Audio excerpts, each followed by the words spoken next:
Hello, welcome to anywhere door Hindi story. एक समय की बात है। एक छोटे से गांव में एक चुड़ैल रहती थी। इस गांव में लोग साधारण जीवन जीते थे, लेकिन इस चुड़ैल की कहानी कुछ अलग थी। चुड़ैल की एक प्यारी बेटी भी थी, जिसका नाम राधा था। राधा बहुत ही मासूम और प्यारी थी। राधा को गांव के बाकी बच्चों की तरह साधारण जीवन जीने की बहुत इच्छा थी। वह चाहती थी कि वह भी उनके साथ खेल सके, हंस सके और खुश रह सके।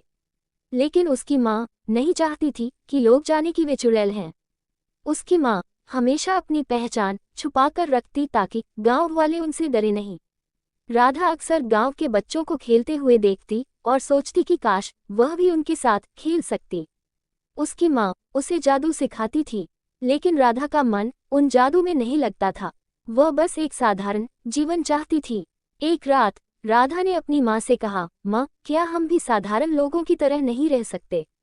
उसकी माँ ने उसे गले लगाते हुए कहा, हमारी किस्मत में कुछ और ही लिखा है बेटा। एक दिन राधा ने अपनी माँ से विनती की, माँ, मुझे भी गांव के बच्चों के साथ खेलने दो ना। चुड़ैल ने कहा, अगर तुम मेरी बात मानोगी तो ही तुम्हें खेलने जाने दूंगी। राधा ने वादा किया, माँ, मैं आपकी हर बात मानूंगी। चुड़ैल ने उसे एक ताबीज दिया और कहा, इस ताबीज को हमेशा अपने पास रखना। इससे तुम्हारी असली पहचान छुपी रहेगी। राधा ताबीज पहनकर गांव के बच्चों के साथ खेलने लगी। वह बहुत खुश थी, क्योंकि ताबीज उसे सुरक्षा और आत्मविश्वास देता था। गांव के बच्चे भी उसके साथ खेलना पसंद करते थे और वे सब मिलकर बहुत मस्ती करते थे। सभी बच्चे उसे बहुत पसंद करने लगे। वे उसकी हिम्मत और खुशमिजाजी की तारीफ करते थे। राधा का ताबीज उसके लिए एक जादुई वस्तु बन गया था, जो उसे विशेष महसूस कराता था। लेकिन एक दिन एक शरारती लड़के ने राधा का ताबीज खींचकर तोड़ दिया। वह लड़का राधा से जलता था और उसकी खुशियों को बर्बाद करना चाहता था। जैसे ही ताबीज टूटा, राधा की चुड़ैल वाली शक्तियां बाहर आ गईं। बच्चे डरकर भागने लगे।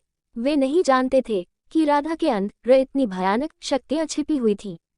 राधा बहुत दुखी हुई और अपनी माँ के पास लौट आई। उसकी माँ ने उसे गले लगाया और समझाया कि असली ताकत उसके दिल में है, न कि ताबीज में। चुड़ैल ने उसे गले लगाया और कहा, मेरी बच्ची, असली रूप छुपाने से कुछ नहीं होता। हमें अपनी सच्चाई को स्वीकार करना चाहिए। इसके बाद चुड़ैल ने गांव वालों को सच्चाई बताई। उसने उन्हें बताया कि वह और उसकी बेटी किसी को नुकसान नहीं पहुंचाना चाहती। वे बस शांति से रहना चाहती हैं। शुरू में गांव वाले डर गए, लेकिन धीरे धीरे उन्होंने समझा कि चुड़ैल और उसकी बेटी बुरी नहीं है। वे भी इंसान हैं, जिनके दिल में प्यार और दया है।